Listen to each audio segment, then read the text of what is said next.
Hello. I think we are live now.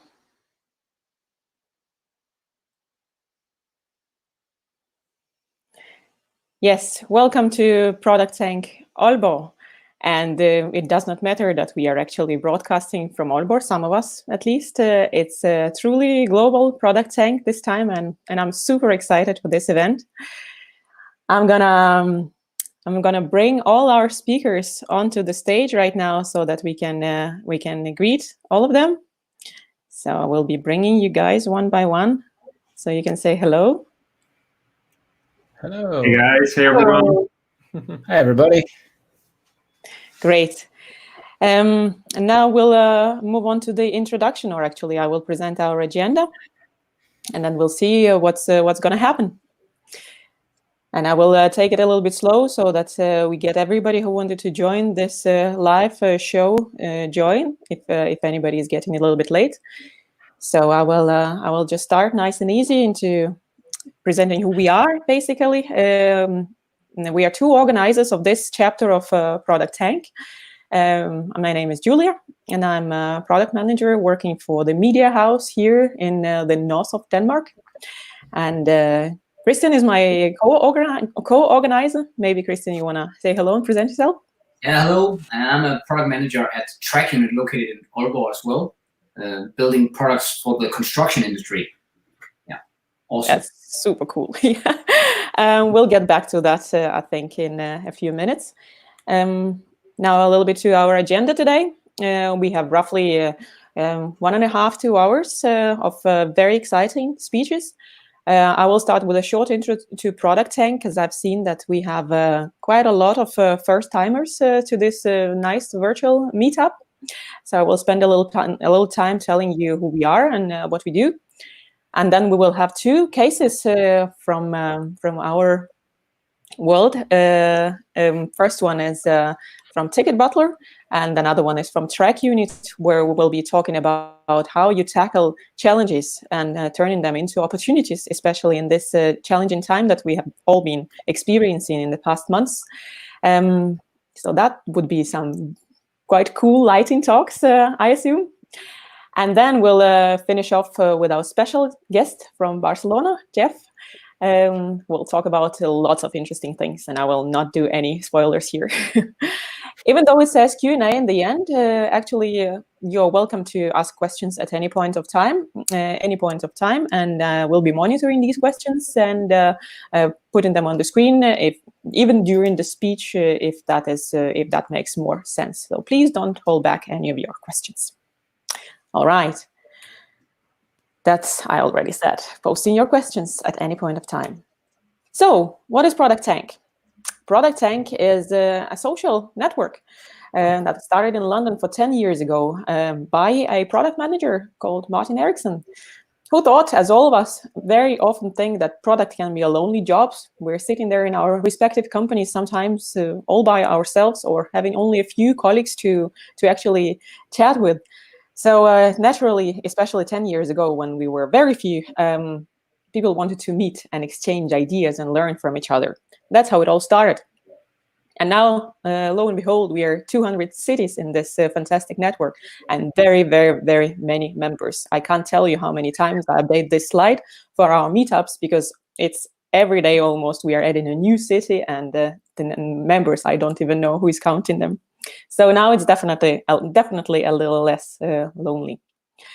How does it work?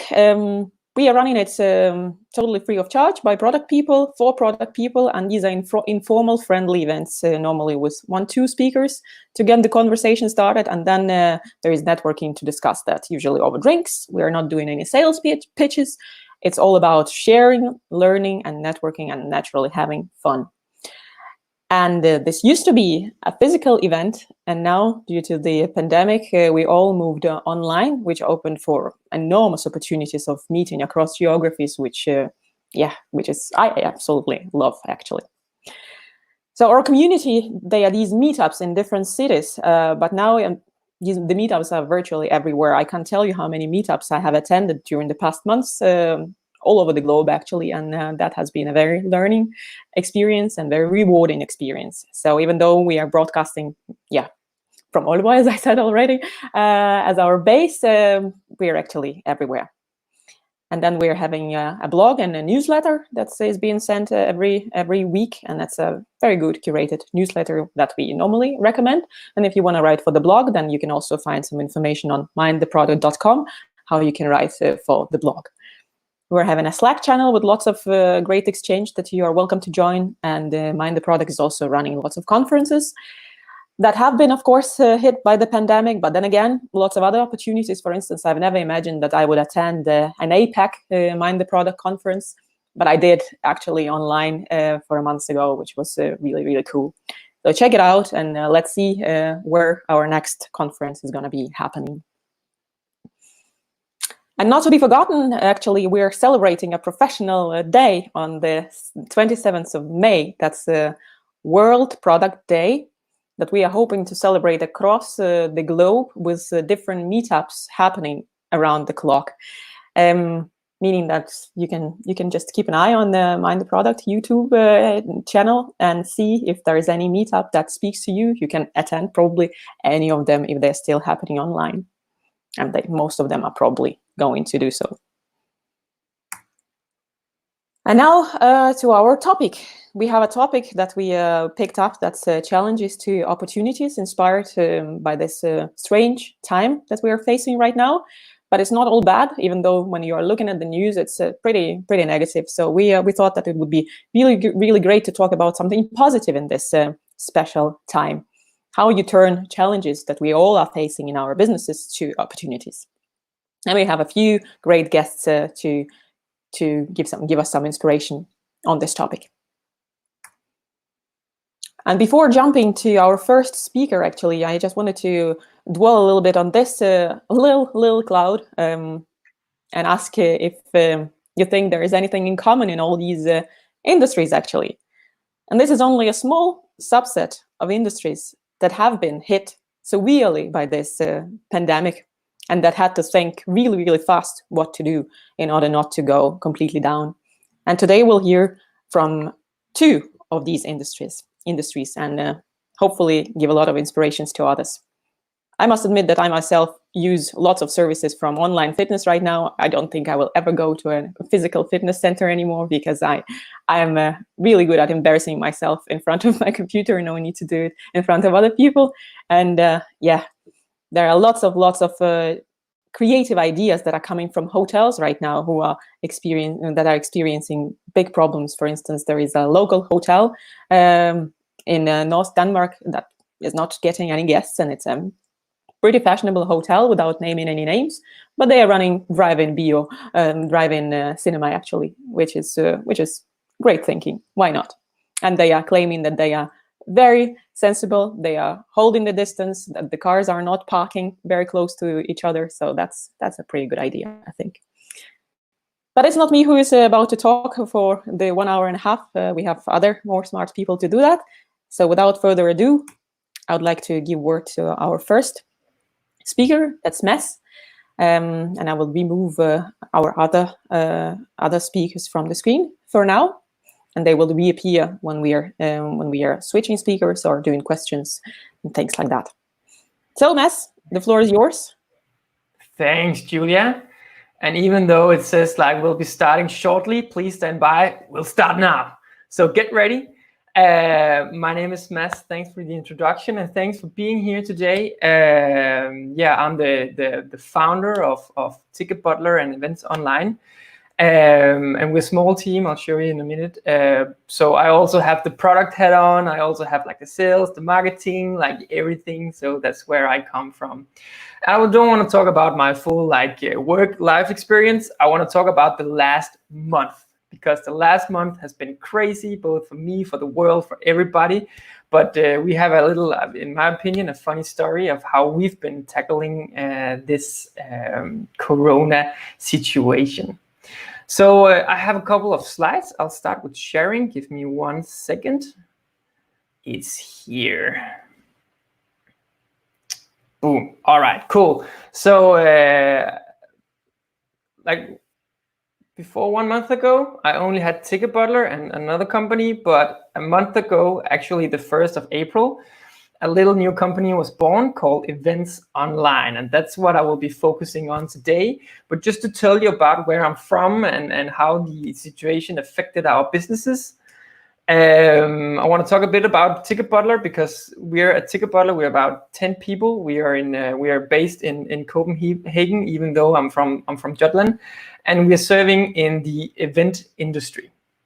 So we're focusing on make the experience better for the guests, make the workload smaller for the organizer, and we want to make events and event technology and using event technology to make events more sustainable, more green, or trying to make it greener. We do this by having 3 products. We have, it's the 3 things are in Danish, I see that now. We have a ticketing system. We have a name badge printer. You know those name badges you put on your shirt when you go to conferences and stuff like that. A physical printer. And thirdly, we're doing marketing for event organizers on their behalf for their events. But, you know, Corona happened. And when Corona happens, like making events, being in there physically, like no name badges needs to be printed. So we got, a big slap in the head, and we got like hit a lot for with the whole business. So yeah, that was what happened for like a month ago. From the one week to the other week, we almost lost all our revenue. And we were sitting together, us 3 partners, and thinking like, what do we do now? Like, should we fire out some people? Should we send them home? Like take the company in hibernation mode? Like, what do we do? We were sitting there one night drinking some beers, and we're like, yeah, what do we do? And after a couple of hours, actually on the way out of the meeting, we thought about an event we attended the weekend, where we attended a beer tasting. So we actually had at this beer tasting the beer sent home to us, and we attended this beer tasting online. And at the meeting, we were like, wow, that was actually a good event. Can we help others create the same experiences and help others find those experiences? And that's where Events Online was born. So now we're just having a little sneak peek on the platform. Not a sneak peek, actually, it's just a screenshot I took yesterday from the front page of the platform, just to show a little about what is Events Online. So it's a platform between ticket buyers like Denmark sitting up there, and it's only currently it's only for Danish people. It's in Danish, though we also have some English events. But it's targeted Danish people on one side of the platform, and the other side of the platform we have smaller businesses and organizers who's offering these experiences. Some of them have been doing experiences before, and some of them have never done any experiences before. So it's both types of companies, both event organizers, but also non-event organizers that we help. So as a ticket buyer, as the population in Denmark who's sitting at home and being sick bored of staying home, can go in here on this platform, find an event, buy a ticket, and before the event starts, then most of these events you receive a package so you actively can attend the event. So for example, it could be a beer tasting where you receive the beers before. It could be a workshop for children where you're building this dream thingy. I don't know what it's called in English, drømmefanger in Danish. I also got some more cases upcoming. So that's for the people buying tickets. And for the other side of the platform, from organizers, we're taking the organizers or these companies, their hand, and helping them with how do I get my product or my service online to an online event. So first of all, it's all the administrative stuff and getting sales, put up these events online so you can take payments. It's about answering the questions how should I stream this? What tool should I use to stream it? How do I market the events? There's a lot of questions around this. And thirdly, we can take care of delivery. So if you need help with delivery and you don't have a web shop where you used to have delivery, we can help with that. We have a partner sending all these packages if that is needed. So it's about, on the one side, helping the the Danish population get some new inspiration and some experience from the comfort of the home while being away from other people. And on the other side, we have these organizers and smaller businesses mainly who needs help to get online with events. So for the companies and the event organizers, the one offering these experiences, they see like it as a new revenue stream. They see it as a new opportunity. It's like another product on the shelves, like a digital product on the shelves, and also they earn a coin on the ticket sales itself. So they have a revenue on the ticket sales. That's one thing, and I'll come back to the second thing is that they also, some of them experience like increased sales in their web shop afterwards. So just to give you 3 concrete examples. Damn it, that wasn't Danish again. Sorry, guys. We had a coffee tasting. It's also called cupping in the coffee industry with a startup called Ønsk. And Ønsk is importing coffee from Nicaragua. I don't know how to pronounce it in English.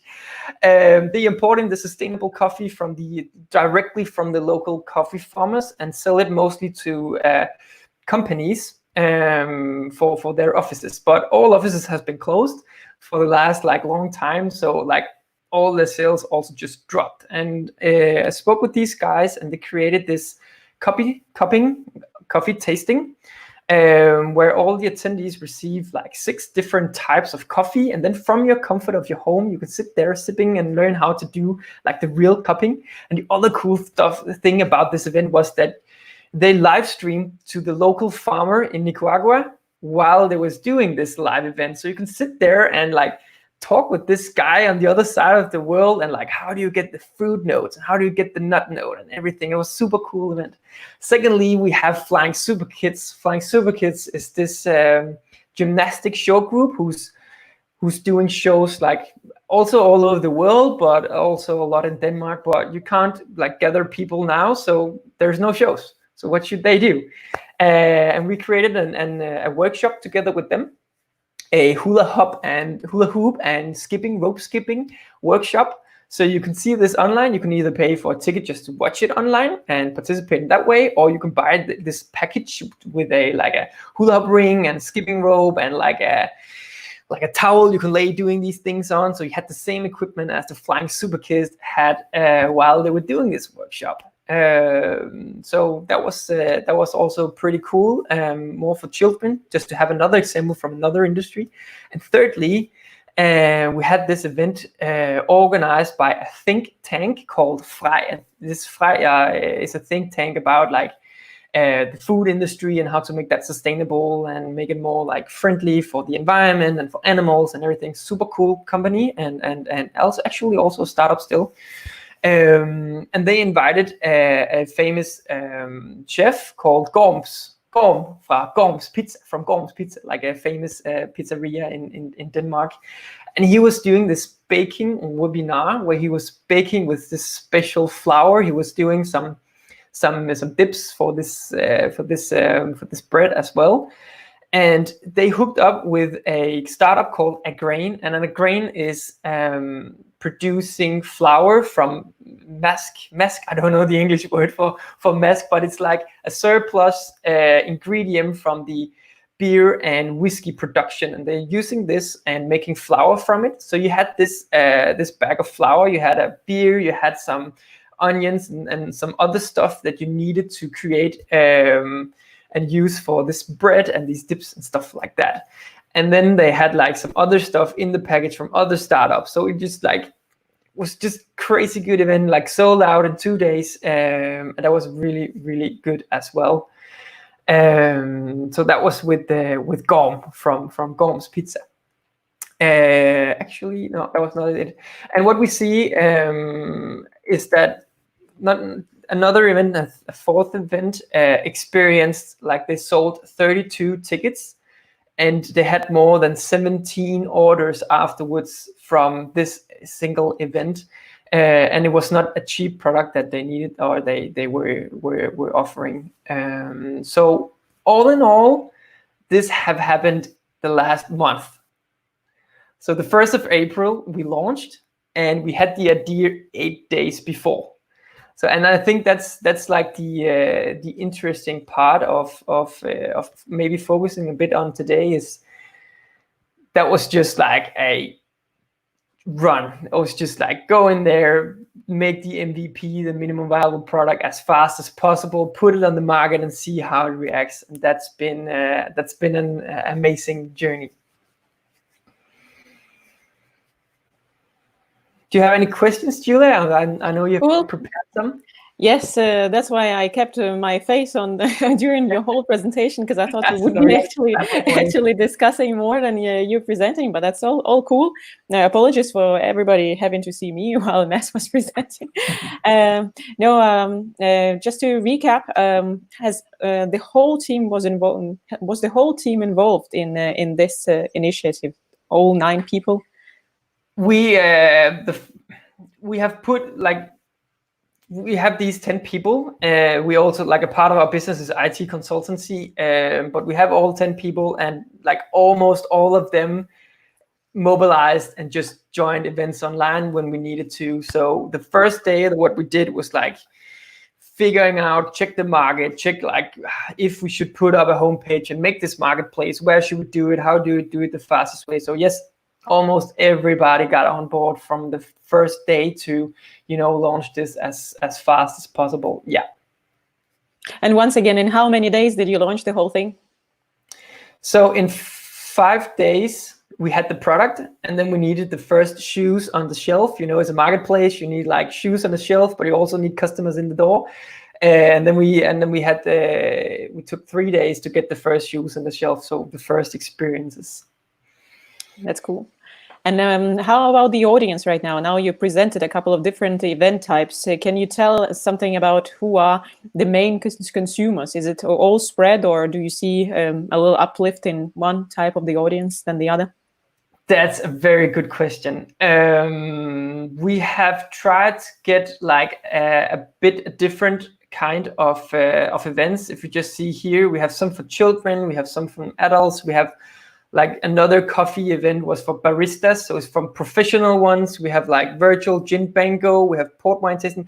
We've tried to spread out different types of experiences, so we're figuring out like what sells well online and what does not sell that well. We figure out that events for children is not the easiest thing to sell, and then you can say like, is it because the consumers, the users doesn't adapt that well to the product?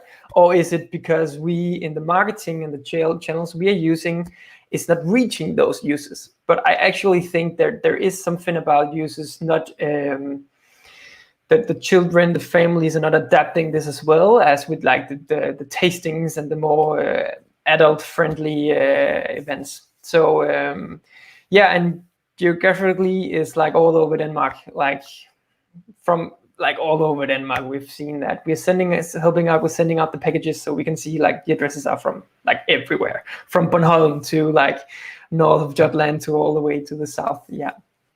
Oh, that's really cool.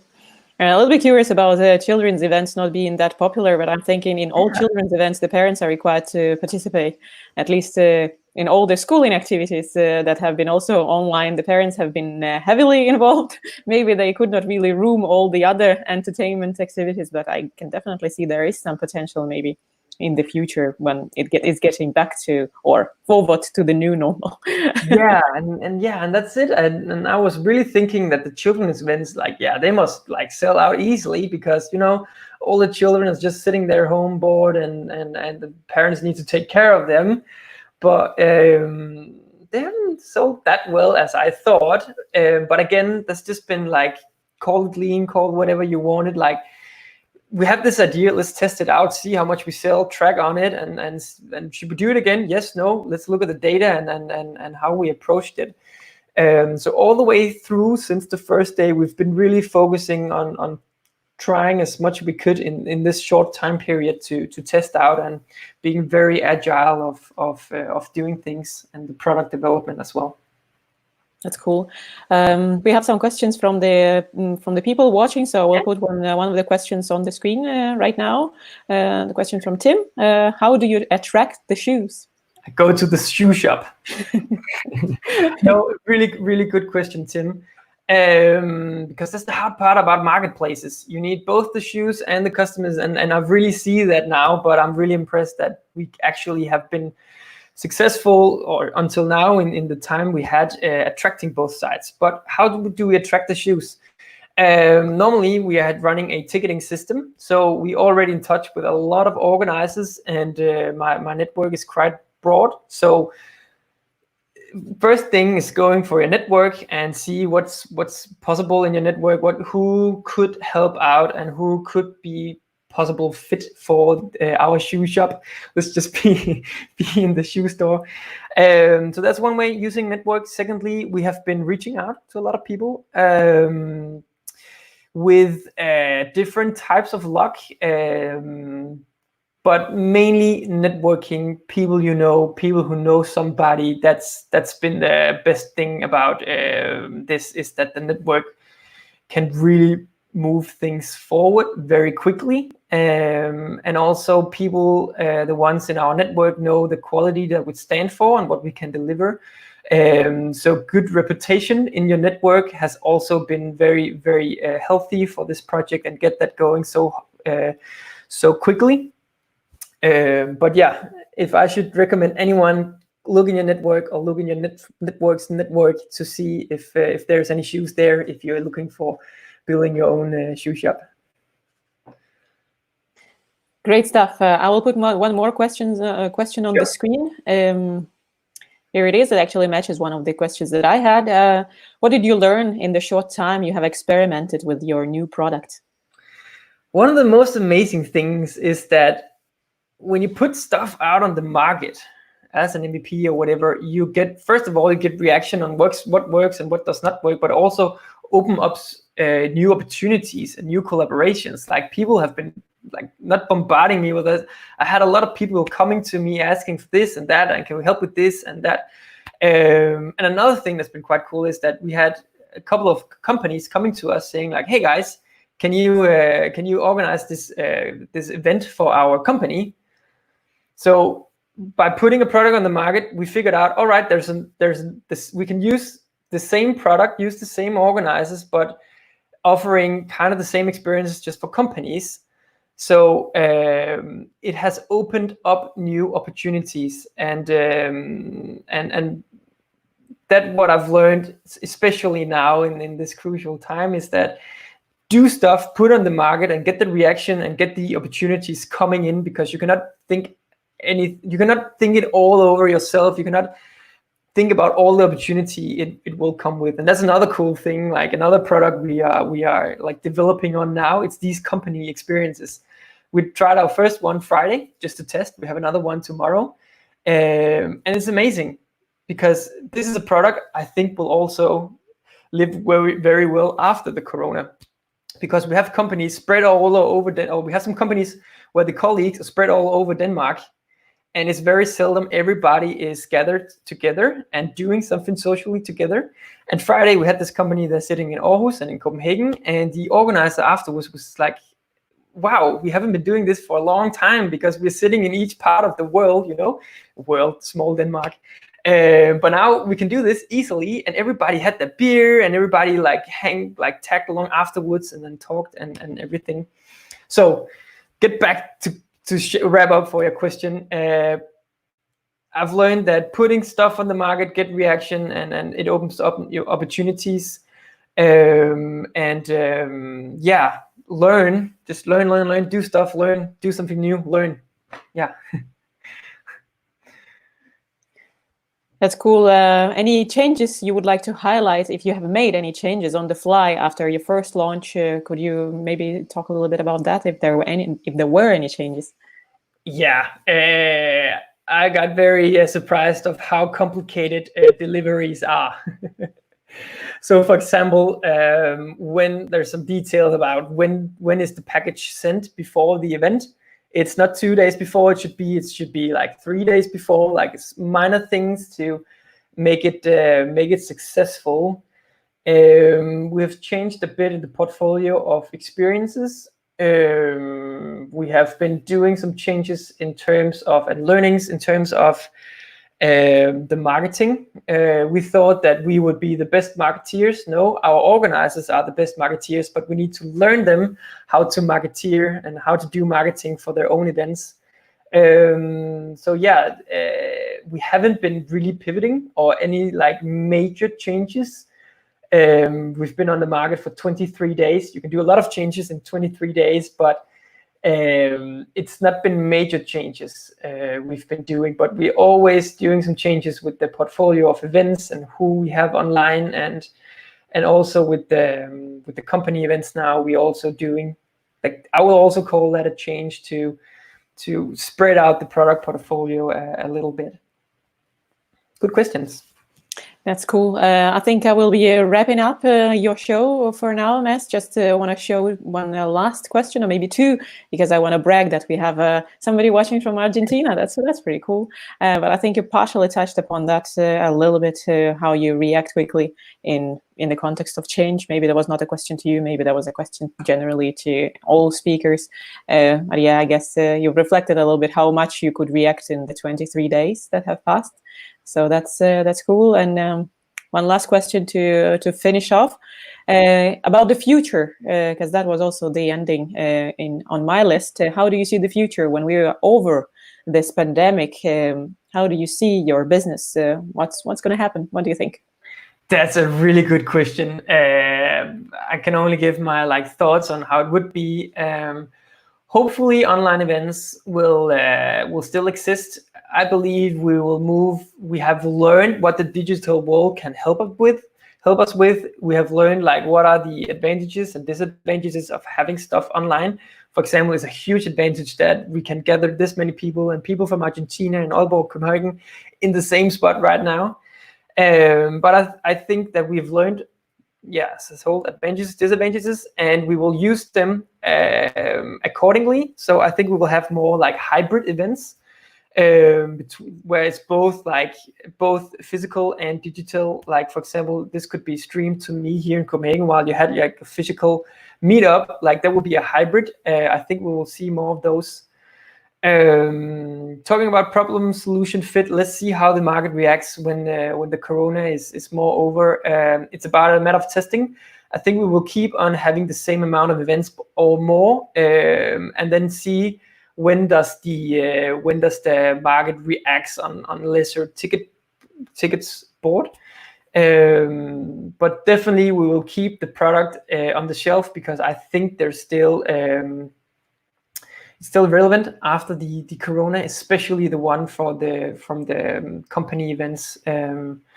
I think that will stay forever, and in my opinion, because you can gather a lot of people in one place, and then these hybrids, I think we'll see more of those. Good thoughts. Thanks, Mads. I think we can give you a virtual round of applause. Everybody can hear that. Unfortunately, I do not have any background applause there. Thank you very much for sharing. It was thank really you. inspirational. Thanks for inviting me. I will put you off the screen right now, Mads. Thank you. And the next in line is the Marcos that I will add now. Hi, Marcos. Can't hear you. Maybe you have to unmute. Can you hear me now? Oh, yes, it's loud and clear. Very nice. That's great. Also, can you see my screen? Let me check. Yes, we can see your screen. Beautiful. The stage is yours. I will put myself off the show for this time. So please go ahead. So thank you very much, and hi everyone from all over the world. So thank you especially for the ProductTank Aalborg organizers for inviting me and us. And also it's a very interesting story what we heard from Mads, and also very much looking forward to Jeff's sort of discussion and story. But first things first, I just want to address what I'm going to talk about, which is turning challenges of COVID-19 and this coronavirus into opportunities. So I'm coming from TrackUnit, which is a small technology company based in Denmark. But I would like to talk about three things. So first is like, why should you even care, right? So why do you even care about construction, especially technology? It's definitely not that sexy. So second, I just want to address a little bit like how COVID-19 is affecting the general market of construction. And then lastly, I just want to show you a couple of our sort of responses, or how we are addressing the change of COVID-19 and how we are trying to turn this into great opportunities, which I believe might be useful for you as well. So first of all, who we are, and just as I said, you know, construction is definitely not the most sexy industry. So sometimes I like to believe that we are in the business of making construction sexy. So just look at this picture. And also when I was talking yesterday, or we had a dry round with the organizer team and the other speakers, and we were just discussing like, don't even bring like slides where there are text, or don't be too nerdy, too construction side. So I felt like, a lot of cranes, a lot of stuff, everything is moving around. So construction is all over, right? So whenever someone is building, it's also quite a big portion of our GDP. But it's still important that it's, or not important, but it's still not sexy. So we are trying to make this a bit more, optimized, cool, with the help of technologies. So we are trying to create like smart construction sites. So what does that mean? Well, it means that we are an IoT company. So when I say construction technology, you might know like the financial technology companies, they are called fintechs. So it's the same way you could call us like a contact company, construction technology. And basically what IoT means in this domain is like we are trying to connect these machines, this beautiful orange excavator, and the operator who is in, or the different peoples, the different actors, even the organizations, and the machines to the internet, let's say that. So that's why it's Internet of Things, right? So this is sort of what we are doing. And then just to give you a quick glimpse into like what Track Unit is, or how big we are, we have been on the market for about 20 years, and we have roughly 500,000 machines connected to the internet. So 500,000 machines are sending data every second. So it's like near real time. But still, like, why should we even care? Still construction, it's still far from us. These days we are all at home in our apartment. So that was also built somehow. So that's construction right over there. And also construction is much more, right? So whenever you will get back to your office, that's also construction. So somehow it had to be built. And whenever governments are launching their new, measurements, new programs, trying to push a bit more money into the domestic market, and that will go mostly or firstly into infrastructure building. So building bridges and similar things. That's also very important. As you can see, airline industry, or building all those great airports, which are now pretty empty, but that's also construction. And last but not least, of course, all the hospitals that are now like even potentially more important than ever before.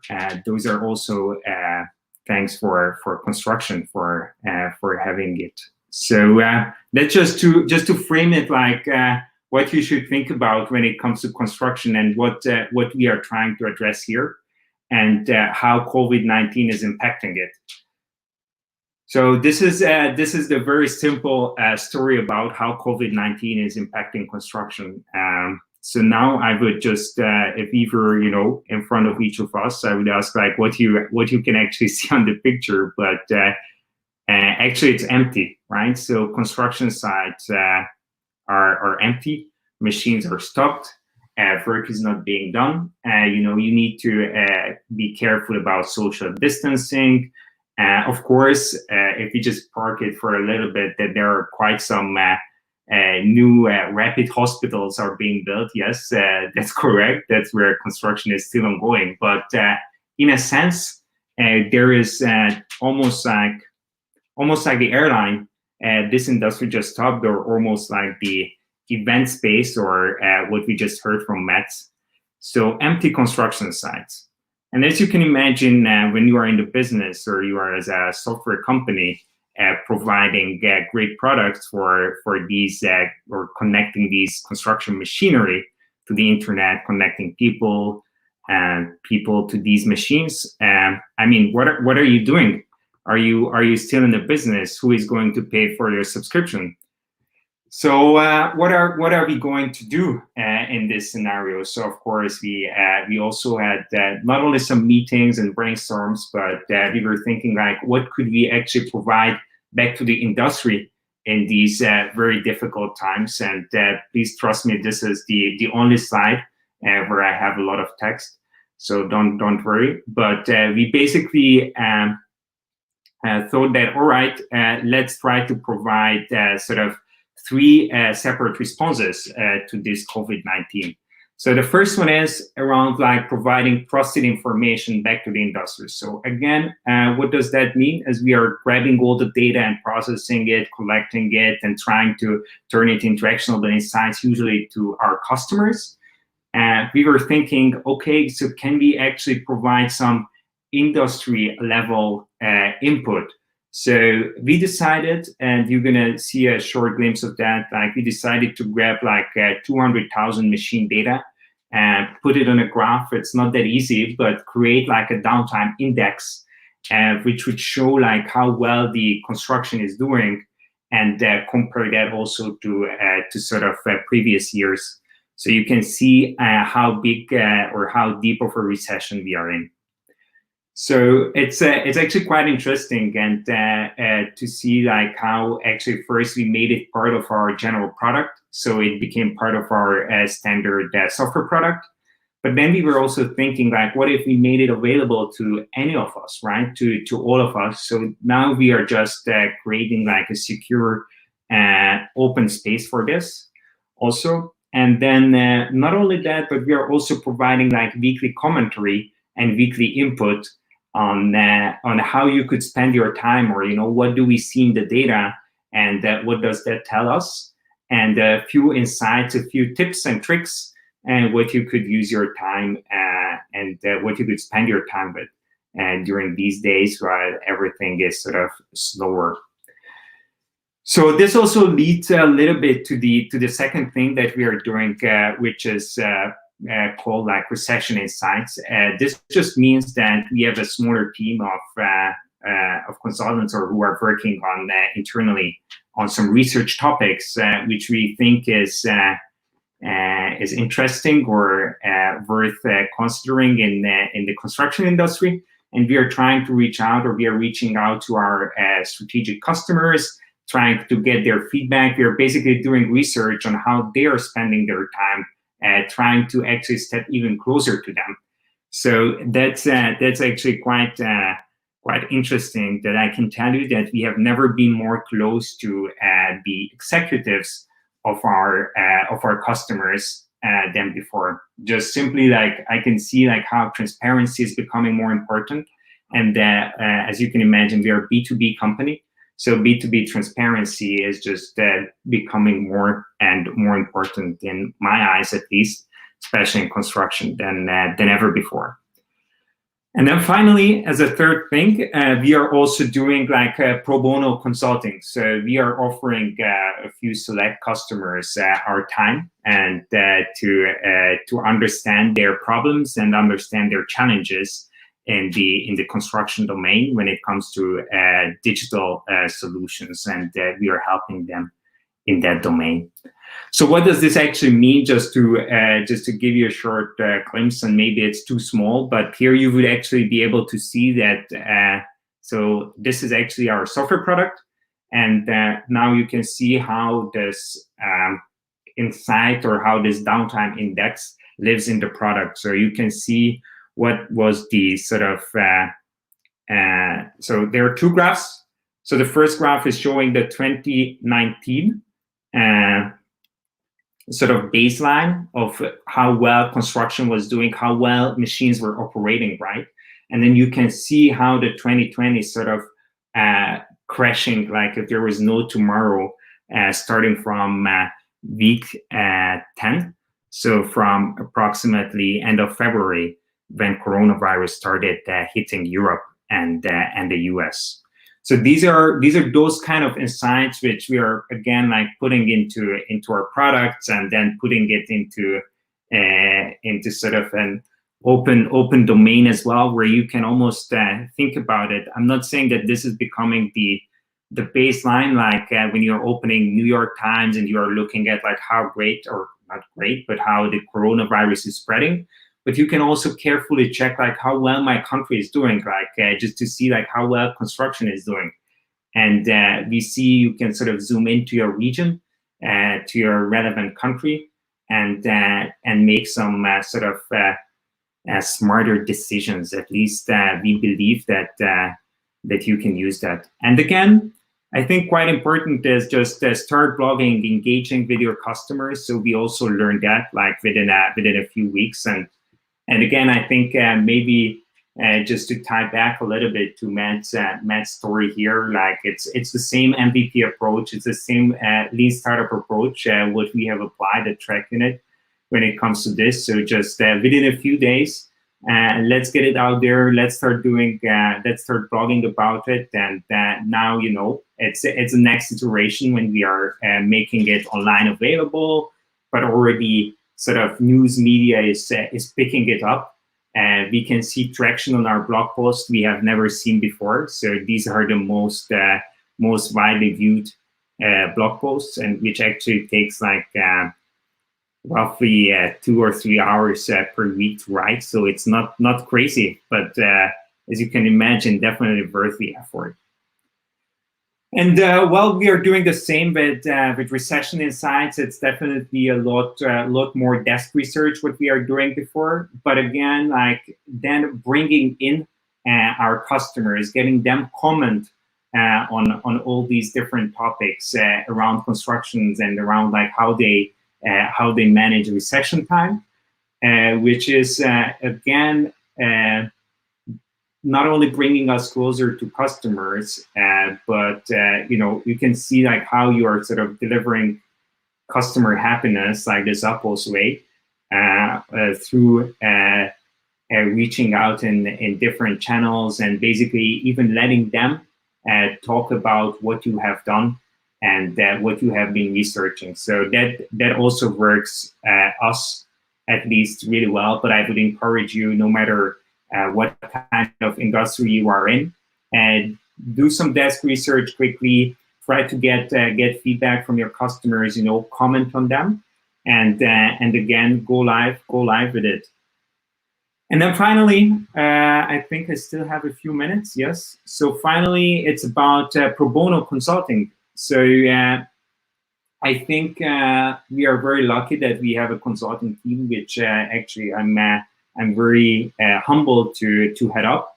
But no matter if you have or don't have a consulting team, I would definitely recommend that you can step closer to your customers and be bold and sort of provide them, all right, we would take this project, and this would be usually the cost of it, but you know, a leap of faith into our partnership and in our long-term vision, and that, you know, we are all in this together, and we would like to take this for you and free of charge. And again, this is something where we are getting closer to our customers. So I think maybe just to wrap this entire thing up around like what is our response to COVID-19, or when the corona virus actually hits. And as you can see, the construction is going down. We basically decided to up our customer service. So if I just want to say it like very short, up your customer service, get closer to our customers, also for the product managers through your products, which then potentially can even increase product adoption, even though machines are down. Showcasing these great things can drive valuable customers, valuable users to your products. But even more than that, and I'm hoping I could just show a bit of those things, what you can do. And potentially made the construction also a little bit more sexy to the audience. And that's basically it. Julie, I don't know if we have any questions. Thanks, Demarcus. Very insightful talk. I'm checking the questions. The live questions have not arrived yet, so let's see if we have some questions from us. I have a few questions, Demarcus. So when did you first realize that construction as a business was badly affected by the coronavirus? Was that from the data you were looking at, or was that from customers, or how did you pick that up? Yeah, so I think you usually, so especially whenever you're close to your customers, you just pick it up from the customers. So obviously you see how what craziness is ongoing. So you hear it from them, they start calling you, and then that super quickly translates into data. So I don't know if you can differentiate actually in between those two. So I would almost say that this is happening at the same time, right? Especially as an IoT business, then your hardware orders just stop. Actually, no one is ordering hardwares. So that's, you know, the thingy that is sending the data in this IoT business. So no one is ordering those, and that happens right away. And then basically you see it also in the data, like, you know, and we are here talking about a matter of days. So that's why I'm saying, like, it's very hard to differentiate. But you see it like how construction sites start sort of shutting down and machines stop operating. And I think just like what happened all over, this is, I mean, it all happened in a matter of days at the same time. So I would not like to differentiate between those two, Christian, if that's okay. That's okay. Cool. And what do you think will happen in the next few months to a year? Do you think everything will get back to normal, or? Yeah, so I think everyone is asking that question, right? And usually I really like to think about it in a way that there are like three ways, right? So you can either do the V-shape, it can either be the V-shaped recession, it can be the U-shaped recession, or it can be sort of this L-shaped when it will take a bit more time. I think, of course, these are just theories, so it's never that nice like a V. But I would, so it's obvious that it's not going to be a V, right? So it will definitely last longer. And I think for construction, I think actually what's quite interesting is that governments tend to you know, pour a lot of money into this. It's a lot of people, a lot of employment is at stake. So if they pour a lot of money into infrastructure building, which they actually have already started doing, that can boost construction. So my assumption would be that construction will catch up actually faster than, let's say, the event business or what might be related to Met, or, you know, that will happen faster than people going to festivals or going to meetups, to be completely honest. Great. So I was just thinking, have you thought about how you can use the downtime index when things, you know, do the inverse? So when lack of demand actually spikes, so that you suddenly have high demand. So how can you like do the thought leadership regarding your customers to get them to be proactive around what machines to buy and where to move them? Yeah, so exactly. Also, just what you mentioned, thought leadership. That's like marketing 101 in the B2B business. So exactly, it's this is all about that. And so whenever actually, so we are already preparing for that, I can tell you. So we already craft those type of blog posts and those type of insights. You somewhat know what to expect, and whenever you see the window is closing, we'll just come out with those type of insights. So of course, you will see that, then we will have a response. So just like, I mean, I don't want to compare ourselves to like governments, but like how everyone is preparing, especially in Denmark, right? So you have a plan, like how you are adjusting yourself to reopening and how these different stages of reopening is. You will have the same in construction, right? So different machines, but I don't want to be too nerdy here, but different machines actually operate in different parts of the construction. So it's a different thing that is finishing your apartment, and a different thing that is starting your apartment. So basically we'll see like how those different machines are starting up, and we'll see the first signs when those machines are back, without getting too much into the detail of construction machinery, which I unfortunately suppose no one really cares in the audience. But if anyone cares, don't hesitate to ask those questions. I think my last question was more regarding, I think people could be interested in, you know, what countries are mostly affected, especially if we look at Europe. So what countries, you know, have it the worst? Does that follow the spread of the virus, or is that, you know, is that other things at play?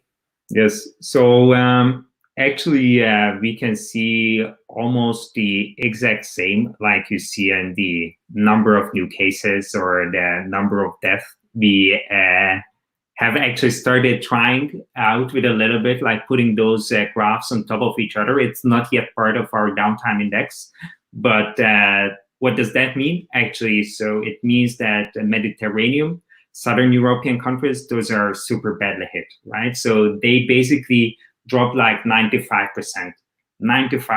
So that means like the Italian, so that's in Italy, compared to our baseline, we saw 95% drop. I mean, that economy just crashed. It's as simple as that is, and you can see that in the construction data as well. And this was the same actually in Spain, France similar, but only like crashed like 70%, 70 to 80%. But I mean, that's crazy, right? We have never seen that. We have never seen that insane fall. I don't even know how to say that. And basically, you could also see it like 2 weeks later, or how it arrived to the US, right? So as we could see, the great president of the United States, he was also a little bit late realizing what's happening. So yeah, I mean, then US crashed as well. It didn't crash as fast actually as Southern Europe. So Southern Europe is at least when it comes to construction.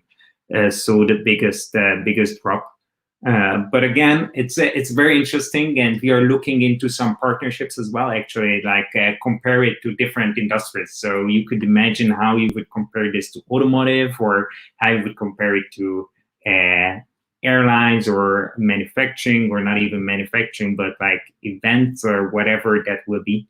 So super interesting, and we are very, very humbled to provide this actually back to the construction community, especially during these extremely difficult times. Just thinking, you know, that it might be a lagging indicator that, you know, that things are stopping. They know, the customers already know, but for other industries, it might be a leading indicator that this will actually happen, right? That it will happen to those manufacturer machines or stuff like that. So actually, I think that's where it will become the most interesting, especially if those assumptions are right, what we just said. Then I think like construction will catch up faster.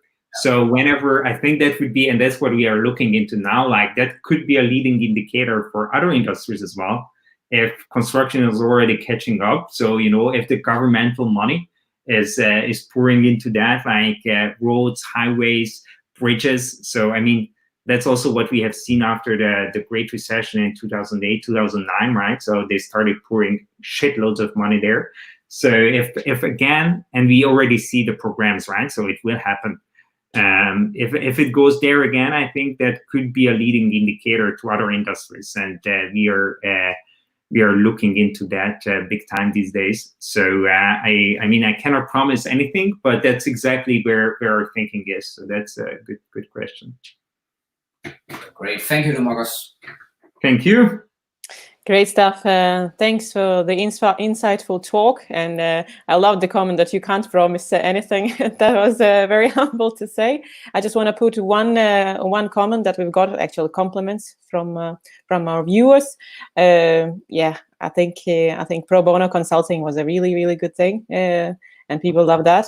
And from my part, I think you know, your comment about upping customer service, that was quite timely, and also, yeah, very nice thing to do. Thanks for now, Marcus. I think we're moving to the last part of our show, and I will turn you guys off, and guess what happens? I will bring Jeff on. Things I can do. Hi, Jeff. Hey, there I am. Cool. So we have, or you have as much time as you want. That's amazing. That's amazing. No one's got anywhere to be. No one's going out tonight. So no, and in Denmark we ordered windy weather. Usually it's it's difficult to keep people tied to the screen when the weather is good. And the last 2 days the weather was perfect, and today we ordered windy weather. So I hope that we have more views. Excellent. It sounds like we switched. The weather's been very crappy in Barcelona for the last few days, and today it's finally back to gorgeous, which it normally is. So cool. Terrific. So thanks for having me on, Julia. This is great, and thanks to Mads and Domokos for their presentations. There's a lot of recurring themes. I was actually taking some notes while they were speaking, and a lot of recurring themes. And Mads he talked about shipping fast and learning fast, and he talked about reinvention in the face of new conditions, unexpected change. In this case, it's pretty significant change, right? About learning quickly and experimentation. And then you heard another theme from Domokos where he said, look, we're good at some stuff, but the stuff that we support isn't actually happening right now. So how do we reframe our expertise in this new context, which is amazing? How do you deliver new value that fits the new needs and the new context, which is interesting? And then the pro bono stuff is really is another theme that doesn't get enough airtime. It doesn't get enough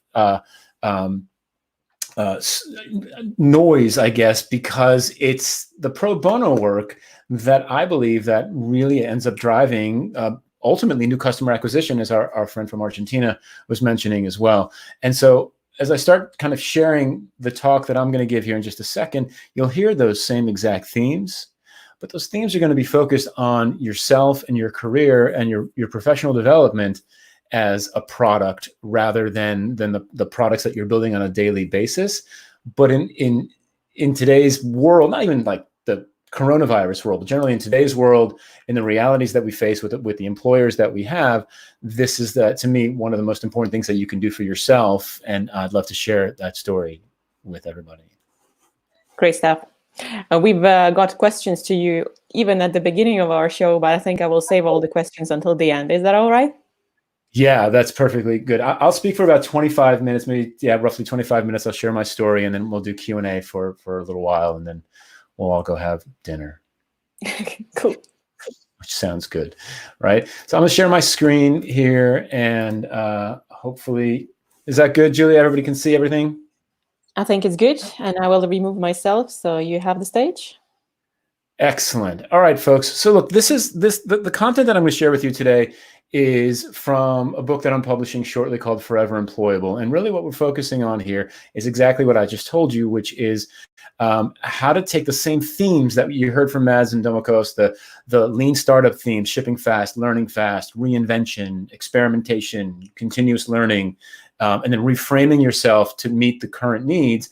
But instead of doing that with the products and services that you work on every day, how do you do that with yourself? And I'm going to tell you the story in the context of my personal story to kind of build this idea of forever employable. Right? Forever employable was my goal, and I'll tell you how that started. It started a bunch of years ago. This is me and my kids.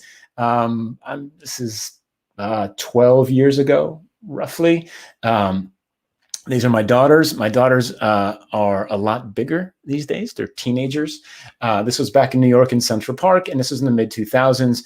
And back then, everything was going right for me as I'd expected it to go. Right, I had a good job. I was married. I had my kids. Had a house, 2 cars, living in the suburbs of New York City. Everything was going great. By the way, I'm still married, still have my kids. Everything's good there, by the way. It always sounds like that's in the past. And then on the morning of January 31st, 2008, January 31st, 2008 was my 35th birthday. I turned 35 on that morning. I woke up in a cold sweat, like in this panic, and I was panicking, and I didn't know why.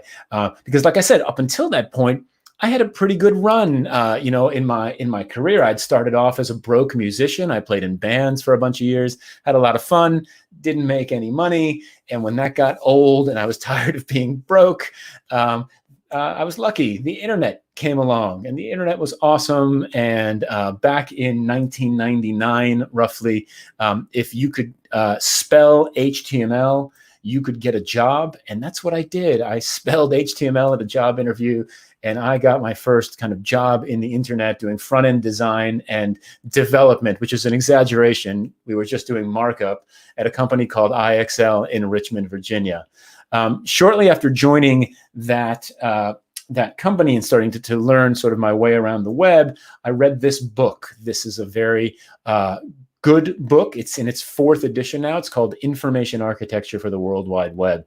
And back then, it was the 1st edition of this book, and it really kind of changed my life, because I read this book and I said, listen, I want to do information architecture, which led to UX design, interaction design, and ultimately product management, and the other things that I've been doing. By the way, I've been fortunate enough in the last few years to get to know the authors of the book, especially Lou Rosenfeld. I've met Peter Morville as well, but Lou Rosenfeld I consider a friend, and I've gotten the opportunity to tell him that his book changed my life, and I was really happy to do that. So I'm trucking along, everything's going great. I got my first job on the web, I'm making some decent money, starting to build a career, and the .com bubble bursts, right? And all of a sudden, I find myself bouncing from job to job to job, just trying to stay employed, which was a situation not unlike the situation we have today. Maybe today's a bit more catastrophic, but certainly back then, with the .com bubble burst, all of a sudden, all of this wealth and all of these jobs just disappeared out of the blue. None of us expected that. And so I bounced around. I got a job designing the software for America Online, and we worked on software that went on CDs. I ended up moving to the West Coast of the United States and leading a design team at a company called Web Trends. And I landed back in New York City a few years later, managing a UX team at a company called The Ladders. And things had gotten pretty good. So I'd had a pretty good run.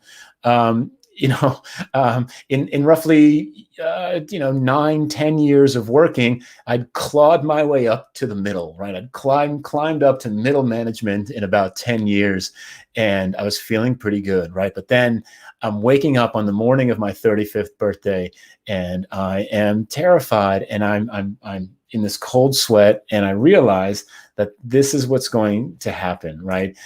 It's that hordes of youths were after my job. That I was in a design leadership position, and there were many younger, hungrier, better, faster, smarter, and most importantly, cheaper designers coming after my job, right? In other words, I was really worried that I was going to find myself within 5 years, right? So I'm 35 years old. I was worried that by the time I turned 40, I'd be overpaid and unemployable, because all of these smarter, faster, better, and cheaper designers were coming in and like were hungry for work and ultimately hungry for my job. And so on the morning of my 35th birthday, I decided to, I made a resolution. It was a big decision for me. And this was the resolution. It was this: I was no longer going to look for jobs. Right? Terrific. Jobs were going to look for me. That was my big resolution. Now, I recognize that this is a mind-blowing resolution. I'm no longer going to look for jobs. Jobs are going to look for me, right? Except, as you start to think about what's going to actually happen here, you start to think through, well, that's great, Jeff. You're no longer going to look for jobs. Jobs are going to look for you, but there's some real problems to that happening, which of course was me starting to solve for this problem that I'd created for myself, right? First problem, does anyone know who I am, right? In 2008, 2009, not really. I was just a UX manager in New York City, and there were a lot of us in there. If jobs were going to find me, why would people start looking for me? What value do I offer to people? What is the unique value proposition that I have for the market, right? What's my product market fit, if you think about it in that language? How are people going to find me, right? I mean, I think maybe I had a LinkedIn profile back then. Maybe I had an about.me page. That was about it. And then ultimately, if jobs were going to find me, right, what kind of work do I want to find me, right? I want great design gigs or product management gigs or leadership gigs. How do I get that kind of work to find me and not jobs that I don't actually want to do, right? And so these were big questions that I started to answer. And really, over the past decade plus, over the last 10 plus years, I've spent time building a platform that helps answer those questions. And in that time, I've learned that there are at least 5 key qualities that you need to becoming forever employable, to be put in the state where jobs find you. And in my experience, there were 5 steps to becoming forever employable. That's the kind of the way that I did it. And if you add those things up, you end up with this. Basically, you have to treat your career and your professional development as a product in the same way that you think about the things that you're making every day, continuous learning, continuous improvement, agility, right? Experimentation, that type of thing. You have to think about your career and your offerings exactly the same way. And if you can do that, you start to build this platform and you start to get to this position where you are having jobs find you, which makes you forever employable. I want to go through each one of these very, very quickly, and then we'll do some Q&A. So there are 5 qualities that I believe, at least 5 qualities that you need to becoming forever employable. And they are entrepreneurialism, self-confidence, continuous learning, improvement, the sense that I can always make things better, and reinvention. Let me go through each one of these very, very quickly and show you how I discovered these about myself, to give you some inspiration that I believe everybody has some of these qualities, and you can look for things in your life that drove them. So for example, entrepreneurialism. I never thought of myself as an entrepreneur. I was an execution guy. That's what I did. But it turns out that I had entrepreneurial experience in my life. I'd been playing in bands for over 10 years. Bands are startups. They're a bunch of folks coming together with some crazy ideas and trying to convince the world that they should invest in these ideas, they should buy these ideas, and they should follow these ideas. We had to compete, we had to market, we had to deliver a service, we had to continue and grow our following. And I ran the business of these bands in most cases. And so I had that entrepreneurial spirit already in me. So leaning on some of that helped inspire me as I was building my platform. Self-confidence is really interesting, right? And so it's one of those things where you have to kind of decide what you're going to jump into and what you're not going to jump into. Self-confidence for me came from the fact that I joined the circus straight out of university. When I graduated from school, I didn't have a job, and I had a degree in communications and audio production, and a job opportunity came along to join the circus. And I was just like, okay, whatever, I'll give it a shot. And I spent 6 months in the circus, and I learned a ton. And I learned that you can jump in with both feet, and it might be miserable for a while, but you'll learn a lot of things. You'll discover some things about yourself, and you'll meet some very, very interesting people along the way. And again, using that as a platform, I've got more self-confidence to jump into things today that I wouldn't have had I not taken the risks. So what risks have you taken in the past that can convince you that you might be able to take risks in the future, right? Continuous learning, a key agile quality here, right? Continuous learning, how do you get better? How do you get smarter, right? These are the qualities of building that platform and being more valuable to the people who want to hire you. So you read and you speak with others and you engage in community like we're doing right now. You participate in online conversations, maybe you publish some stuff on your own, but the idea is that you're always putting stuff out there and you're always consuming and you're always getting some feedback.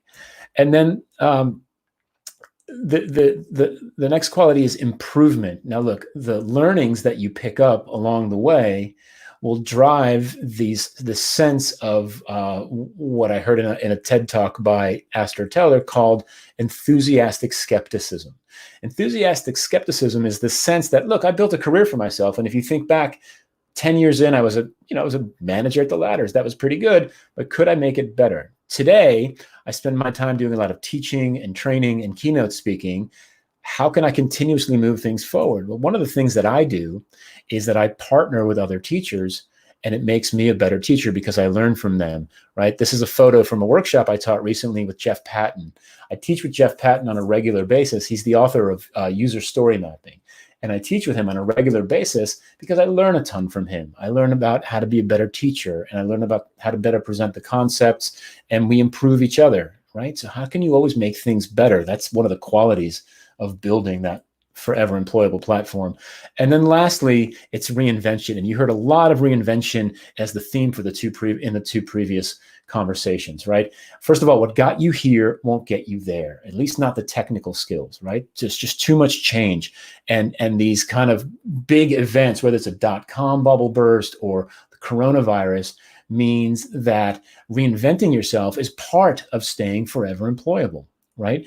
One of the ways that I'm doing that right now is I'm taking a lot of the product thinking work that I've been doing and I've been writing about, teaching, consulting, and coaching, and I'm applying it to disciplines where it hasn't been applied before. So for example, this article that I published last week at Harvard Business Review was about bringing product thinking to human resources and finance and marketing, right? So continuously reinventing how you deliver value to the world, right? So I actually wrote this note down here while Domokos was speaking. It said, deliver new value that fits the new need, right? There's a lot of conversation in product about agile and design thinking and lean startup and that type of thing, but less so in HR and legal and in finance, and they could use it, right? So that's the new need.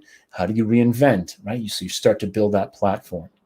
Now, you take those qualities and the steps that it took me to get there are these 5 steps here, right? The steps that got me there. So planting a flag, telling your story, following the new path, teaching, and then giving it all away, which is that pro bono thing that we talked about just a few minutes ago.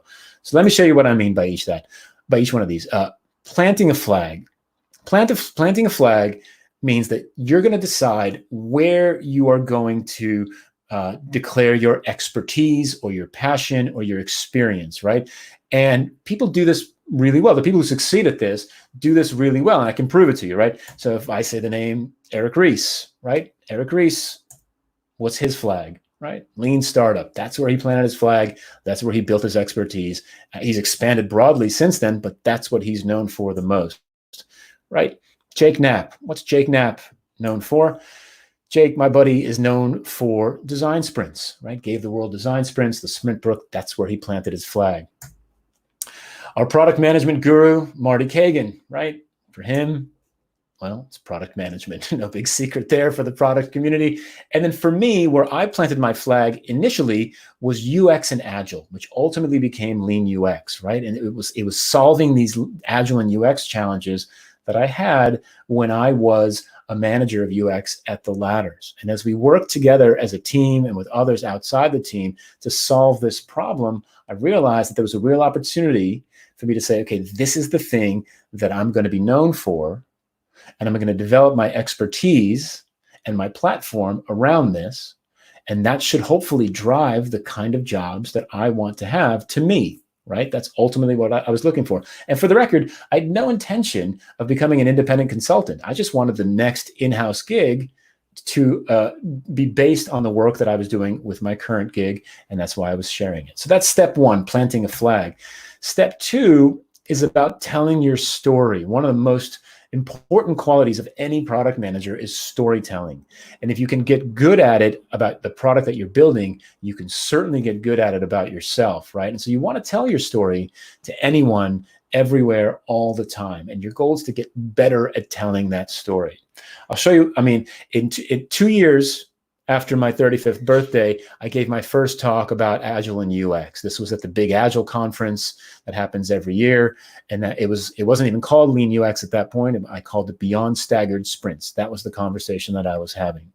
A month later in Paris, 2.5 years, right? This stuff takes time. Since my 35th birthday, I gave my first talk on Lean UX at a conference in Paris. It was actually called Lean Information Architecture. It wasn't even called Lean UX at that point. And then my big break really came in March of 2011, right? 3 years after my birthday, when I was lucky enough to get published in Smashing Magazine with the first big article about Lean UX, right? So I'm expanding my platform. I'm telling my story. I'm building this awareness of what I'm an expert at and what value I can bring. Smashing Magazine has 1 million readers back in 2011. They probably have a ton more now. And this article takes the conversation global and international, which then provides me with more opportunities to tell my story on stages, right? So I'm on stages all over the world. I'm telling my story on Twitter. I'm sharing it on Medium. I'm sharing it on LinkedIn, Quora, and which at the time, Facebook, and then MailChimp. And then, we stopped right before we did Lean UX, the musical, which was probably a good call. We didn't do Lean UX, the musical, but I am telling the story over and over and over again, right? And look, a lot of people are telling their story out there, right? So why did my story resonate? I've got some theories about this, as you might imagine, right? And if you think about this from a product market fit perspective, right? My story solved a real problem many people had. We'd solved Agile and UX at the ladders. Many people had that problem. I was sharing what we did. I didn't say I had the solution. I said I had a solution. And I had real world actual experience, right? I could say I did this, and this is why we did it. This is what drove it. And I was humble about it. It wasn't like I came out there and I said, we nailed this. It's perfect. Just do these 7 steps and you got this, right? I talked about everything that we tried and failed. I talked about the things that kind of worked. I talked about my personal failures, and I talked about our wins as well. And that really helps. It makes it real for people, right? It helps the story resonate. And the advice that I provided was practical and tactical. This really worked for me, which ultimately helps to build this authentic connection. Now, you've planted your flag. You started telling your story. What's super interesting about that is as that story spreads and people start to pay attention to you, new paths open up for you, new opportunities, right? As you amplify your message, others will join you on the path. It's kind of like as your product grows, people demand new features of it. Can it do this? Will it do that? Can it scale to this? Can it support this customer base, right? Same thing, like you're starting to scale, and you're going to, because you're only one person, you're going to have to choose which paths to follow and which paths not to follow. Now, for me, I'm in a bit of a quandary here, because the bigger the story of Lean UX got, I was doing less and less design work. Now, remember, I woke up on my 35th birthday paranoid I was going to lose my job to people who were already better than me in design. And now I'm going to do less design work and get even worse at it, right? Because look, this is how I was spending my time, right? I was on airplanes everywhere, giving talks, teaching workshops, doing a little bit of coaching, right? Doing some training around the world. And I was not doing design work. Now, what's interesting is that these new things that I was doing opened up new paths. So I had no idea, but it turns out that book publishers go to conferences to find the latest topics, especially technical conferences, and they hire speakers who are talking about those topics to write books. And I got offered a book deal to write about Lean UX, right? Which is pretty cool. And I said, remember my story about self-confidence? I was like, great, I'm going to jump in. I'm going to write this book. Except there was one big problem about that. It was this. I didn't know how to write a book. The longest thing I'd ever written was 750 words. They wanted 50,000 words, which is a mountain. It's Mount Everest of words for me. And so, but I realized I had that entrepreneurial spirit, and I had that self-confidence. I figured I could figure it out. And that's the thing that to really take away from a lot of this is that a lot of the stuff seems like luck, right? But luck is what happens when preparation meets opportunity. So I've been preparing for that book contract, even though I wasn't really thinking about it, for a while, telling my story, figuring out how to be convincing, learning what elements meant something to people. And when the opportunity arose, well, I was ready to write that book. Now, look, I'll be honest with you, it was not an easy path because I do not know how to write a book. I did not know how to write a book at the time. It took me 2 years, 3 editors, and 4 manuscripts to finish Lean UX. I wrote that book 4 times, right? 3 times the publisher hated it. The 4th time they let me publish it. I was very happy about that. The nice part about that is I got to talk about the book for 2 years while I was writing about it, so that when it came out, right, a full 5 years, right? I'm now 40 years old, right? A full 5 years after my 35th birthday, right? The book comes out. And it changes everything. People read the book and it changes my new path. Now, what it has led me to do is, yes, I started doing less design work, but what I've been doing a ton of is teaching. I was lucky enough to meet Gibson Biddle not too long ago while I was skiing in the United States back in January, back when we could travel. Those were good days. I miss those days a little bit. And Gibson Biddle is the former Netflix vice president of product. And he asked me, he said, what do you love best about your job these days? And I said, I love teaching. And I had no idea I'd be a good teacher, right? But I teach everywhere. I teach at workshops. I teach at conferences. I teach at webinars. I teach at podcasts. I teach when I write guest articles and interviews. Like I feel like I'm teaching right now. At least I'm helping you hopefully think about your career in a lot of ways. And it's the teaching. When you say yes to all these opportunities to teach, it allows you to get feedback on your material, on your expertise. You learn how to improve your storytelling. You understand where your story is resonating and where it could use updating, where there are new content opportunities, right? And there's a lot. It's a terrific way to start to communicate what you know to other people and to deliver value, right? Just to give you a sense, I'll just deep dive on one of these things, workshops, because I do a lot of workshops, right? Workshops are a great way to exercise your ideas, like I was just saying, and improve your storytelling. You can also make money at workshops, which is not a bad thing to do, right? Ultimately make a little bit of money, generate leads for other business. So I teach workshops and then somebody says, hey, can you come teach this in-house for us? Or can you do some coaching? And it creates all of these new opportunities. And so teaching was the fourth step in the process for me. And then the fifth and final thing was giving it all away. This is that pro bono conversation we started about 30 minutes ago, right? And it's the most recent thing that I've learned is the benefits it's counterintuitive to a lot of us, right? The more you give away, the more comes back to you, right? So one of the things that I work very hard to do is make myself and my work easily findable and accessible, right? If you go to my website right now, everything is there. My articles, webinars, podcasts, blog posts, videos of my keynotes, everything is there. Like I'm not hiding anything, and I'm not trying to sell you any of that content specifically, right? And it's amazing that the more stuff you put out there, the more comes back. Like the videos that I have on there, for example, are of keynotes that I've given recently within the last year or 2 years. And people will say, hey, I watched that video and on your website, and I want to hire you to come give it in-house for us. Right? So the more you put out there, the more comes back. It just starts to generate leads. The more you can build your community, give to the local community. Again, you're improving your material. The kind of stuff we're doing today, right, is we're sharing our learnings, we're sharing our findings, we're giving to the community. And then at some point, some of that stuff does come back to you. Now, a few things to remember. So those are the 5 steps, right? As I wrap this up, a few things to remember, right?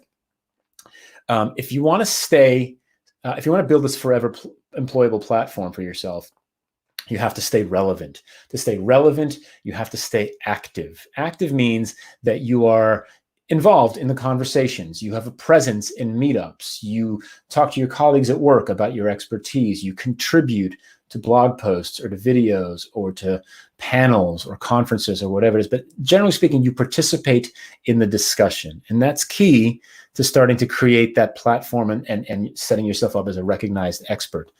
As you start to see some success, remember the market's always changing. There's new directions, right? If you start to think that you might want to move yourself from one thing to the next thing, the cycle time that I've figured out, at least for myself, is that if you start the next thing at least 2 years before you'll need it, that's a good lead time for that. So for example, I'm interested in having a conversation with the human resources people of the world today, right? I don't really have a whole lot of HR credentials, but I started having that conversation about 1.5 years ago, talking about Agile and HR and design thinking in HR and how HR can support agility in organizations and product thinking. And today I've got an increasingly bigger presence in that community because I've been active in there for 18 months or so, and I'm looking to grow that and move forward. The stuff that I shared with you here today is just one path. It's my path. There are tons and tons and tons of options. This is just what I've learned doing what I've done, and it's helped me succeed in building that particular platform. The last thing I'll close with is this quote from Bezos. Bezos has a lot of good quotes. Pretty smart guy, richest man in the world, give or take the day, depending on the stock market. Bezos always says that, look, people always ask me what's going to change in the future. And he says, I don't focus on that. I focus on what won't change in the next 10 to 20 years.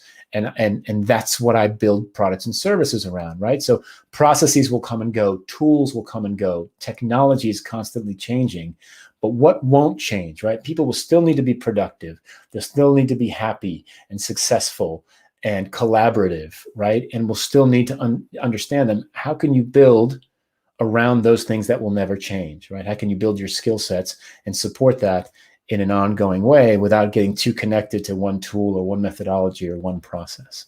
That's what I'm always thinking about. And that's how I believe you can become forever employable, right? And build that platform. So listen, that's all I have to share with you today. So I hope that was helpful for you. If you'd like to learn more, there's a book coming. If you go to foreveremployable.com, you can find out more. And there's the Kindle is available for pre-order right now. So with that, I will drop out of screen share and take any and all questions that you have, whether it's about Forever Employable, the content I shared with you, really anything you want to talk about at all. Great. Thanks a lot for the inspiring talk, Jeff. We've got a couple of questions already. So I'll put one on the screen. What's your perspective on innovation and strategy in the age of exponential technologies? How to make decisions and make long-term strategy in this uncertain and fast-changing world? I don't think you can make... Sorry, yeah, I've got lots of thoughts. Sure, sorry about that. I have thoughts about everything. Sometimes too many thoughts. Look, I don't think you can make a long-term strategy today. Really, I mean, look at the two companies that we had featured today, Mads and Domokos, talked about their companies. I bet they had a long-term strategy, right? And then we hit the coronavirus wall, right? And so I just think it's risky to have a 5-year plan. You could try to have a 5-year vision, right? A vision is different than a strategy or a plan. A vision says we are going to be the the place that people go to for all their all their construction needs, no matter what, right? We're going to be kind of the Amazon of construction services. And I'm just making stuff up, right? That's your vision. Now, how you get there strategically, that's inevitably going to change based on market conditions, geopolitical unrest, unexpected pandemics, technological change, automation, right? All of these things. And so I think that you make decisions with as long of a horizon as you're comfortable doing. In my opinion, anything more than a year is way, way, way too risky. Even a year is risky, but you can at least frame it with sort of this increasing fuzziness. So you could say strategically, we're headed this way in the next 6 months. And then we believe that 6 months after that, we're going to head in this other direction, but we reserve the right to change our minds, right? And I think that's a very important aspect of it. And then remember, you should be updating your strategy regularly. So not weekly, not every sprint, hopefully, right? But once a quarter, for example, there definitely should be a strategic review that says, 3 months ago, we said we're heading in this direction. Does it still make sense? And if it does, fantastic. That's a short meeting. Get back to work, right? But if something dramatic has changed in your reality, right? A new market, a new competitor, some geopolitical change, some technological shift, well, let's revisit the strategy, because it's stupid to go down a path just because you said you were going down that path and it doesn't make sense anymore. Forgive my language. So that's what I think about that. Super. Makes super cool sense. There is a follow-up question from the same user. It probably is something you already answered, but how can we then compete in this uncertain world when we are not making long-term plans? What do we compete on? Can you reflect a little bit on that? Yeah, so we compete on vision, and so vision, which drive brand values, which then translate into user experience that solves real problems for real customers in a meaningful way. That's what we compete on, right? So it's super interesting, right? So take Zoom, for example, right? Why did Zoom become the default product at first, right? I know there's significant backlash right now, right? Because of but initially, I've been using Zoom forever. Why? Because it works. It works consistently. The call quality is good, right? It kind of did what it said on the box, right? On the box of Zoom that I bought one day, right? It says, here's what it does. And it did those things. Now, yeah, I could complain about the user experience of it, but at the end of the day, it's 1,000 times better than Skype. I love it much more than Google Meet, right? It's just more consistent. And I don't mind paying for it, right? So we compete on vision. Like we're going to be the most reliable, highest quality, easiest to use video conferencing tool. And then we solve that vision as the problems arise. So you see them like they screwed up with their security stuff and they're feeling that pain right now, right? But they're fixing it. And I'm confident that at some point, all will be forgotten and we'll all be back to Zoom very, very shortly. But again, that's what we compete on ultimately.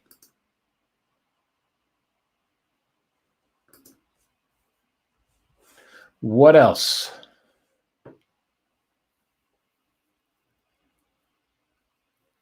Julia, you're muted, and so I can't hear you. Yes, of course I'm muted. I love talking to myself.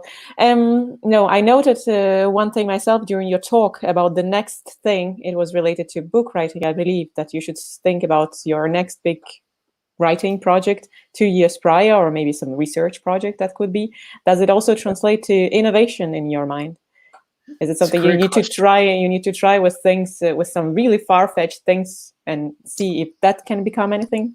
So what I believe is that your organization needs that level of patience, right? So, and this is the thing that I never understood, and this is why all these innovation labs failed so many times, right? It's because the organization didn't have the patience for innovation to take place. You can't manufacture innovation. You can put all the ingredients together, right? You can create the environment for innovation to take place, but you can't, will it, can't will 10x ideas that just show up, right? And so, like if you think about a venture, like a VC fund, right? A fund doesn't expect returns on that fund for at least 5 to 7 years, right? I have never in 20 years of working, an organization that has 5 to 7 years of patience with their innovation lab. If they're lucky, they have 5 to 7 months, right? And so, yeah, you need that level of patience for innovation to take place. Now, it might happen in the first 2 months, but it's more likely to happen 18 months or 2 years in after you've generated 1,000 ideas, right? That's the nature of it, right? James Dyson talks about how he built 5,000 prototypes before he figured out the main engine for his vacuum cleaners and beyond, right? That's the kind of patience you need to have. And so, yes, if you can give yourself that buffer, then you're setting yourself up for a much greater chance of success. And hey, if you hit the jackpot 6 months in, congratulations, right? You're that much further ahead. Absolutely. Cool stuff. I'll put a question on the screen from one of the watchers, and then I will let Christian in because he might have some questions as well. Can you scale your method to the lower end? For example, people not breaking through in the global conference circuit. Oh, it's so glamorous there, by the way. I can't tell you. It's all like champagne and caviar, limousines. Just joking. Look, absolutely. In fact, look, I told you how long it took to get to that level, right? To get to that level where, and look, I still have some goals, some invitations I'd still like to get from some conferences, which would be nice, right? But it took years to get there, right? I always talk, like in the book, and by the way, this is the first ever copy of that book. It's just the proof. It's not for resale. It exists. But in the book, I talk about meetups like this, right? This is, and I mean this in the best possible way. Meetups are kind of the minor leagues of the big conference circuits, right? This is where you come and you practice and you tell your story and you listen to other people and you learn and you build a name for yourself and you build it locally, right? I suspect that someday we'll go back to local meetups in person. I certainly hope so. That's your opportunity to do that. Your opportunity to be, I was talking to actually a friend of mine yesterday, remarkable woman. She's got experience in professional development, program development, and lean, agile, all of those things. She speaks 3 languages. She speaks German, Spanish, and English fluently, right? And we talked about how can she find a niche that helps her start to kind of build her own credibility. And one thing we said, look, you've got a ton of expertise, maybe target that at the German speaking market, for example, right? Because I don't know how much of that content exists in kind of native German, right? So for that audience, right? You look at a company like Xing, right? Xing is essentially has done that, right? It's become sort of and I don't know how, for years they've been sort of the German language version of LinkedIn, right? And so you're not starting at the top level, you're starting at your level, right? So write that blog post and put it on Medium. Jump into a conversation on Twitter with people that you respect, right? Be polite, challenge, offer your opinion, share your thoughts. Eventually people start listening. And if you're contributing in a positive and meaningful way, right, your star begins to rise. And I've seen people do this all the time. It's how I did it. And you watch people do it over and over and over again. I'll tell you how not to do it, though, at least in my opinion. And you could see it on my Twitter feed today. I anonymized who said it, but the way that I would not recommend doing it is calling out other people's work as absolute garbage, right? For example, I was reading a review of the Lean UX book today, which is the first time I've done, first time I've seen a Lean UX book review in a while. The book's been out for, 7 years. And this particular individual called the book 100% garbage, right? And look, you're entitled to your opinion, and that's perfectly okay. And if you want to engage me, the community, in a conversation about Lean UX, that's not the way to do it, in my opinion, right? To come say, look, I read your book, and I find these three or these four, these five pieces of the book contradictory with my experience. Here's what I've seen work, and what you suggest, I've actually seen fail a couple of times. How do you respond to that, right? That's a respectful, meaningful engagement, not your work is 100% garbage and no one should read it, right? So there are absolutely ways that you can build your credibility up, and eventually, right, you submit to conferences, you do the lightning talks, which, by the way, are the hardest talks in the world to do. And you build up, right? And eventually the inbound requests come, because all these conference organizers, they're starving for content. All these meetup organizers, they're starving for content, right? So they're looking for the people who are engaging in a meaningful way in all of this. Good stuff. I actually have a question that's more regarding, putting out content and maybe in the world today, not 2011, but 2020, when Medium and all these platforms are out there, and there's a plethora of content, right? If you want to write about something, the chances are that someone already did it. So how would you position yourself in that way? Is that finding a unique angle, or is that just writing what you think and then hoping someone will catch on eventually? Yeah, so this is the key, and it's something I forgot to mention in the presentation, and I definitely should have, right? The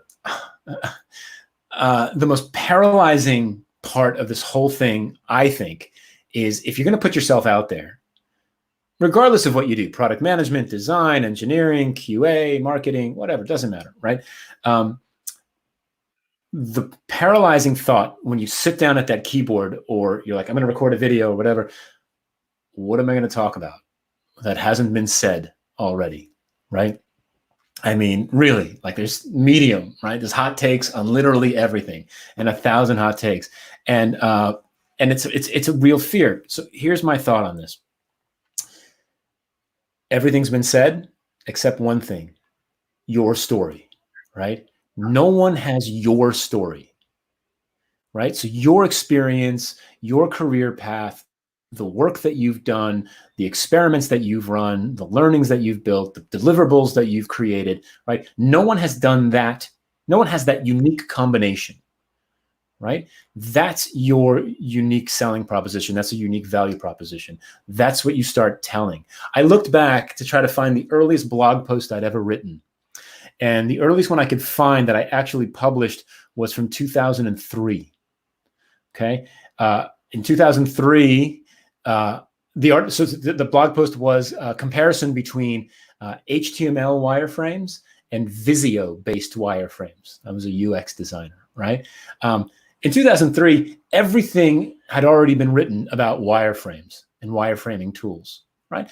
But no one had my experience trying out those tools in my context. So I told my story, right? And to me, that's how you plant your flag and you say, look, I'm going to talk about product management. Okay, product management's huge. What's your niche? Well, it's going to be product management in a small country markets, right? So Denmark's got what, 5 million people, right? It's a lot of small countries in the world, right? Maybe that's how you specialize, right? Products for small countries. I'm making stuff up, right? But you find that slice, right? And you say, look, and I've built my product management career in Denmark, right? So I'm really good at building products for kind of very kind of small but tech savvy populations, right? That type of thing. And so that is that's how you start. You tell your story. No one has your story. Awesome. Okay, I think that makes great sense. Yeah, it's really great hearing about the story part. That's really unique. I will put one of the last questions onto the screen for you, Jeff. You mentioned that you have family aside from your work and books. Could you explain a little bit how you manage the uncertainty of change in your career? Yeah. I mean, it's been a jump of faith, and in many countries, doing these bets in your life is very dangerous. So how did you deal with that? How did your family support you? Yeah, sustainability is key. Look, so I'm not going to lie to you; it's terrifying. Right. And even today, like I've got a fairly stable set of clients and inbound leads. And even in this economy, I feel pretty good. I'm still worried about it.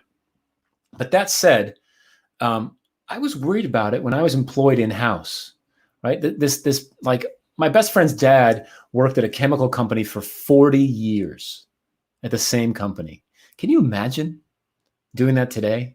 Like, does that kind of loyalty exist from the company to the employee, or from the employee to the company? No way, right? Very, very, very few companies have that kind of loyalty to their employees where you can put in 15, 20, 30, 40 years of work, right? So the stability, I don't think is there whether you're in-house or out of house, right? So you can do both, right? And by the way, the stuff that I'm talking about is applicable if you're in-house or out of house as well.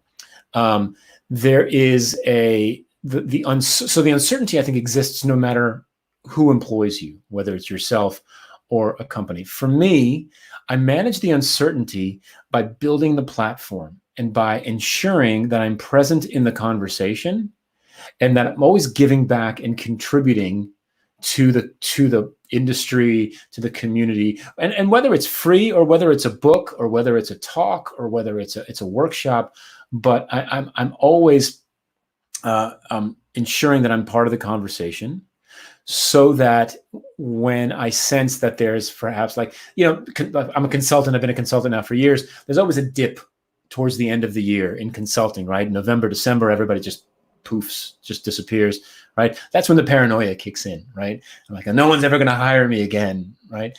And so I start to kind of, you'll see my content creation efforts go up, right? My outreach to former clients and, leads that didn't say no, but also didn't say yes, like that ticks up. So I'll admit, I think I spend 50 to 60% of my time doing some kind of marketing, whether it's content marketing, so putting content out there that for people to consume, or reaching out to clients and prospective clients and so forth. So it's part of the job, and it's a lot of work, and I still worry about it. So, but so far so good. Cool stuff. We're ready to wrap up, and just to finish it off on a light note, probably a little funny question to you, Jeff. Could you mention the reason why you moved from New York City to Barcelona? Why did I move? So I'll talk about dog fooding this stuff, like the stuff that we've been talking about tonight, and on the kind of lean startup inspired stuff. It's how I live my life, right? So my wife and I for years have talked about moving abroad, but we couldn't decide where to go. We didn't. She has different preferences than me, and we didn't know where we'd be happy. We've got the girls, right? And so,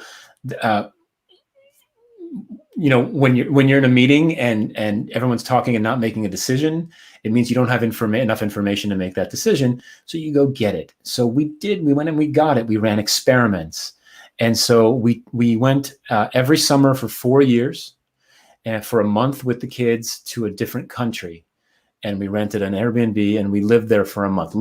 Right? So summertime, it was good weather, no school, a little bit of work.